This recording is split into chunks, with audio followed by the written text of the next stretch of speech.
Pengalaman bukan saja yang telah terjadi pada diri Anda, melainkan apa yang Anda lakukan dengan kejadian yang Anda alami. Aldous Huxley.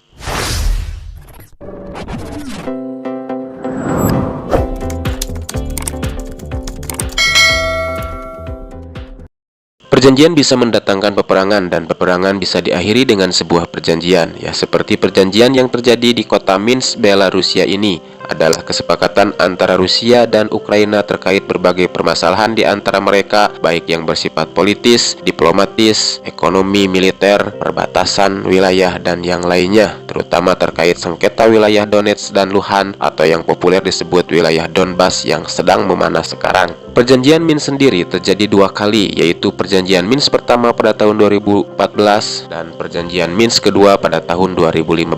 Sebelum ke inti perjanjian, perlu teman-teman ketahui bahwa setelah Perang Dingin selesai antara Uni Soviet dan Amerika Serikat, maka Uni Soviet pecah menjadi beberapa negara bagian, termasuk Ukraina dulunya adalah bagian dari negara Uni Soviet. Rusia sebagai penerus Uni Soviet menghendaki seluruh pecahan Uni Soviet, terutama yang langsung berbatasan dengan mereka, ada dalam jalur yang sama dengan mereka, yaitu tidak bergabung dengan Aliansi Pertahanan Atlantik Utara atau NATO. Karena dari sudut pandang Rusia, NATO adalah ancaman nyata bagi eksistensi negara mereka, terutama bagi negara-negara yang berpaham komunis sosialis. Di sisi lain, wilayah Donetsk dan Luhansk memproklamasikan kemerdekaannya dari Ukraina dan disokong penuh oleh Rusia, maka perang pun tidak terhindarkan. Untuk menormalisasi keadaan tersebut, diadakanlah sebuah perjanjian gencatan senjata yang disebut Protokol Minsk atau Perjanjian Minsk pertama, yang negosiasinya dimulai pada tanggal 31 Juli, berlanjut 26 Agustus, kemudian 1 September dan ditandatangani pada 5 September 2014. Perjanjian Minsk pertama bisa dibilang gagal untuk menghentikan peperangan. Kemudian terjadi revisi perjanjian yang dikenal dengan Perjanjian Minsk kedua yang ditandatangani pada tanggal 12 Februari 2015. Namun setelah perjanjian yang kedua pun, konflik tidak mereda sepenuhnya karena Ukraina bersikeras ingin bergabung dengan NATO, ditambah intrik dari negara-negara anggota NATO yang terus membujuk Ukraina untuk bergabung dengan mereka. Hal tersebut membuat Rusia naik pitam, yang puncaknya Rusia mengakui secara resmi Republik Rakyat Luhansk dan Republik Rakyat Donetsk pada tanggal 21 Februari 2022, dan kemudian pada 22 Februari 2022 Rusia secara resmi tidak lagi mengakui perjanjian Minsk. Hal ini diperburuk dengan langkah-langkah negara-negara NATO yang seakan Ukraina itu sudah menjadi bagian dari mereka, yaitu dengan menempatkan berbagai pasukan di sekitar wilayah Ukraina, sehingga situasinya seakan-akan terjadi perang antara pasukan NATO dan Rusia. Menurut Kesepakatan Pertahanan Atlantik Utara atau NATO pasal 5, para anggota setuju bahwa sebuah serangan bersenjata terhadap salah satu atau lebih dari mereka di Eropa maupun di Amerika Utara akan dianggap sebagai serangan terhadap semua anggota. Selanjutnya, mereka setuju bahwa jika serangan bersenjata seperti itu terjadi, setiap anggota dalam menggunakan hak untuk mempertahankan diri secara pribadi maupun bersama-sama seperti yang tertuang. Secara de jure, Ukraina belum menjadi anggota NATO, maka Rusia mengambil langkah cepat, yaitu dengan menginvasi Ukraina pada tanggal 24 Februari 2022 dengan alasan tindakan melindungi rakyat Ukraina yang tertekan di bawah rezim Kiev dan melindungi wilayah Donetsk dan Luhansk yang sudah memproklamasikan diri pisah dari Ukraina. Dan hal yang paling utama menurut mereka, ya, melindungi negara mereka dari ancaman pasukan NATO yang sudah di halaman depan rumah mereka. Di video ini bukan untuk mencari siapa yang salah dan pihak mana yang benar, karena kalau mau jujur, pihak Amerika pun sering melakukan tindakan yang jauh melebihi batas seperti invasi ke Irak, Libya, Afghanistan, dan negara-negara lainnya di Timur Tengah dengan alasan dan pembenaran versi mereka. Oke, mungkin banyak fakta lain yang belum diulas dalam video ini. Mohon maaf, itu keterbatasan dari saya karena jujur saya bukan ahli sejarah, namun manusia pembelajar yang sedang menikmati proses belajar. Cuma sedikit orang yang menginginkan kebebasan, kebanyakan hanya menginginkan seorang Tuhan yang adil. Gaius Sallustius Crispus.